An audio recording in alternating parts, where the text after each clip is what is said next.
Welcome back to my channel. আজকে আমি তোমাদের সঙ্গে তোমাদের MDC5 বা CC5 পেপারের একটি গুরুত্বপূর্ণ 20 অথবা 10 নম্বরে আসতে পারে একটি প্রশ্ন, খলজি বিপ্লবের কারণ নিয়ে আলোচনা করছি এবং সেই সঙ্গে উত্তরটিও তোমাদের ভিডিওতে আপলোড করে দিচ্ছি। প্রথমে তোমরা বুঝে নাও খলজি বিপ্লব কী। দাসবংশীয় সুলতান কায়কোবাদ ছিলেন অসুস্থ ও অক্ষম। সেই সময় খলজি বংশীয় মালিক ফিরোজ খুব ক্ষমতাশালী হয়ে ওঠেন।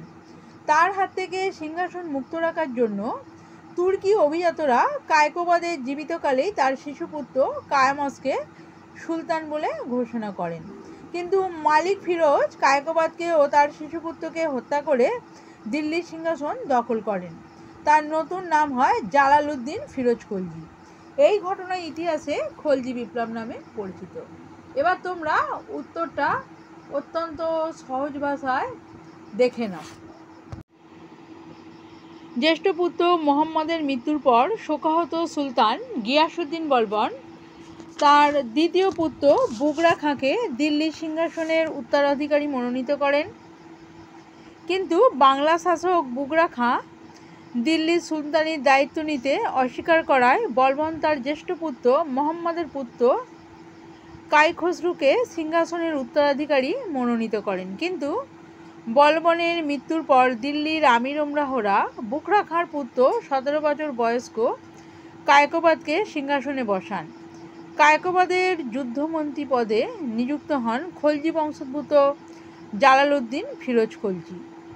পরবর্তীকালে জালালউদ্দিন সুলতানি সিংহাসন অধিকার করেন। এই ঘটনা খলজি বিপ্লব নামে পরিচিত। সময়কালটা ছিল 1289 থেকে 1290 খ্রিস্টাব্দ। পরের পয়েন্ট দেখে নাও, কায়কোবাদের অপশাসন। কায়কোবাদ ছিলেন ইন্দ্রিয় পরায়ণ, সুরাসক্ত এবং উচ্ছৃঙ্খল। তিনি আমোদ প্রমোদে গা ভাসিয়ে দেওয়ার জন্য যমুনার তীরে কিলিঘিরি গ্রামে একটি প্রাসাদ নির্মাণ করেন। রাজকার্যে কায়কোবাদের চরম উদাসীনতার সুযোগে তার প্রধানমন্ত্রী নিজামুদ্দিন সিংহাসন দখলে অভিসন্ধি করেন। এই উদ্দেশ্যে তিনি কাইখসরুর বিরুদ্ধে মঙ্গোলদের সঙ্গে ষড়যন্ত্রের অভিযোগ এনে তাকে হত্যা করেন এবং কাইখসরুর সমর্থক আমিরদের বন্দী করেন।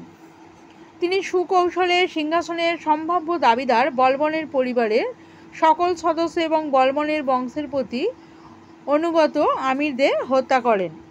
নেক্সট পয়েন্ট দেখো, নিজামুদ্দিনকে হত্যা। কায়কোবাদের পিতা বুগরা খাঁ ছিলেন বাংলার শাসনকর্তা। তিনি পুত্রের অপশাসন ও নিজামুদ্দিনের কর্মকাণ্ডের খবর পেয়ে পুত্রকে সতর্ক করার জন্য সসৈন্যে দিল্লির দিকে অগ্রসর হন। তিনি কায়কোবাদকে শাসন ব্যবস্থার প্রতি সুনজর দিতে এবং নিজামুদ্দিন সম্পর্কে সাবধান থাকতে পরামর্শ দেন। পরে কায়কোবাদ নিজামুদ্দিনকে বিষ প্রয়োগে হত্যা করে। নেক্সট পয়েন্ট দেখো, খলজিদের প্রতি বঞ্চনা। 1206 খ্রিস্টাব্দে ভারতে তুর্কি মুসলিমদের শাসন প্রতিষ্ঠিত হওয়ার পর থেকে একাধিকক্রমে প্রায় 80 বছর তারা দিল্লির সুলতানির শাসন পরিচালনা করে। ইতিমধ্যে প্রকৃত তুর্কি ছাড়াও অনেক বহিরাগত তুর্কি ও অতুর্কি মুসলমানও ভাগ্যান্বেষণে ভারতে আসে। এদের মধ্যে অন্যতম ছিল খলজিরা। কিন্তু তুর্কি মুসলিমদের চোখে অতুর্কি মুসলিমরা যথার্থ মর্যাদা পেত না। বিভিন্ন বিষয়ে খলজিদের যোগ্যতা ও দক্ষতা থাকলেও জাতিগত কারণে তারা রাজনৈতিক ক্ষেত্রে অবহেলিত ও বঞ্চিত ছিল। তারা সরকারি উচ্চ পদগুলি লাভে বঞ্চিত ছিল। এর পিছনে কারণ হিসাবে বলা যায়, যদিও আদিতে খলজিরা তুর্কি জাতির বংশধরই ছিলেন, কিন্তু জালালউদ্দিন খলজির পূর্বপুরুষরা তুর্কিস্তান থেকে এসে আফগানিস্তানের হেলমন্দ নদীর উপত্যকায় প্রায় 200 বছর বাস করতেন। হেলমন্দ নদীর 2 উপকূল খলজের নাম থেকেই তারা খলজি নামে পরিচিত হন। তখন আফগানিস্তানের সংস্কৃতি ও ভাবধারা তাদের মধ্যে প্রবেশ করে। এজন্য আদি তুর্কিরা খলজিদের তুর্কি বলে মেনে নিতে পারেনি। নেক্সট পয়েন্ট দেখো, তুর্কিদের বিরোধিতা। নিজামুদ্দিনের মৃত্যুর পর রাজদরবারে বিশৃঙ্খলা বৃদ্ধি পায়। শাসন ব্যবস্থায় তুর্কিদের প্রাধান্য বজায় রাখতে আইদমার কাচ্চন ও আইদমার সুরখা নামে দুই তুর্কি নেতা চেষ্টা চালান। এদিকে কায়কোবাদ খলজি বংশের জালালউদ্দিন ফিরোজ খলজিকে আরজি মামলিক বা যুদ্ধমন্ত্রী পদে নিযুক্ত করলে তুর্কি তা অতুর্কি জালালউদ্দিনের বিরোধিতা করতে শুরু করে।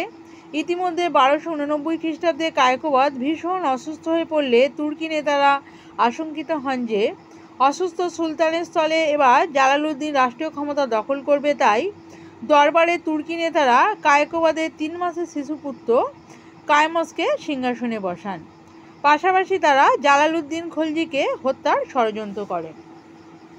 নেক্সট পয়েন্ট দেখো, খলজিদের ক্ষমতা বৃদ্ধি।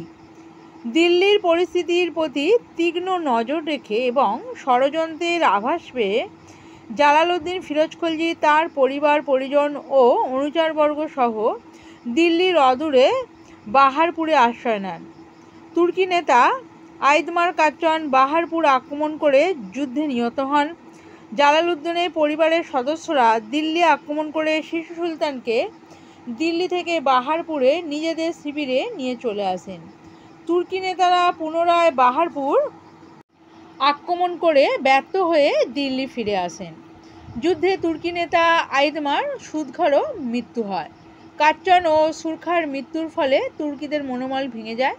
ইতিমধ্যে অনেকেই খলজিদের পক্ষে যোগ দিলে তাদের শক্তি প্রচণ্ড বৃদ্ধি পায়। এই ছিল খলজি বিপ্লবের কারণ বা পটভূমি, অর্থাৎ কোন পটভূমিতে বা কোন পরিস্থিতিতে খলজি বিপ্লবের সূচনা হয়েছিল তার উত্তরটা তোমাদের বলে দিলাম। এবার মূল্যায়নটা দেখে নাও। জালালউদ্দিনের এক অনুচর কিলিঘিরি প্রাসাদে ঢুকে পক্ষাঘাতগ্রস্ত মৃত্যু পথযাত্রী কায়কোবাদকে হত্যা করে যমুনার জলে নিক্ষেপ করেন। এরপর জালালউদ্দিনের শিশু সুলতান কায়মাসকে হত্যা করে নিজেকে দিল্লির সুলতান বলে ঘোষণা করেন। ফলে দাস বংশের পতন ঘটে এবং দিল্লির সিংহাসনে খলজি বংশের উত্থান ঘটে। ডক্টর আর.পি. ত্রিপাঠী, ডক্টর কে.এস. লাল প্রমুখ এই ঘটনাকে খলজি বিপ্লব বা খলজি রেভলিউশন নামে অভিহিত করেছেন। আজকের ভিডিওটি আমি এখানেই শেষ করছি। আবারও তোমাদের জন্য খুব তাড়াতাড়ি পরীক্ষায় আসতে পারে এই রকম গুরুত্বপূর্ণ ভিডিও নিয়ে উপস্থিত হব। আগেও তোমাদের একটি গুরুত্বপূর্ণ ভিডিও তোমাদের দিয়ে দিয়েছি, গিয়াসউদ্দিন বলবনের রাজতান্ত্রিক আদর্শ। এই দুটি প্রশ্নই তোমাদের আসার খুবই সম্ভাবনা রয়েছে, তাই প্রত্যেককে বলবো নিজেদের প্রস্তুতি শুরু করে দাও। ভিডিওটি তোমাদের কেমন লাগলো অবশ্যই জানিও। যদি চ্যানেলে নতুন হয়ে থাকো এই ধরনের গুরুত্বপূর্ণ ভিডিও সবার আগে পেতে অবশ্যই চ্যানেলটা সাবস্ক্রাইব করে রাখো। ধন্যবাদ।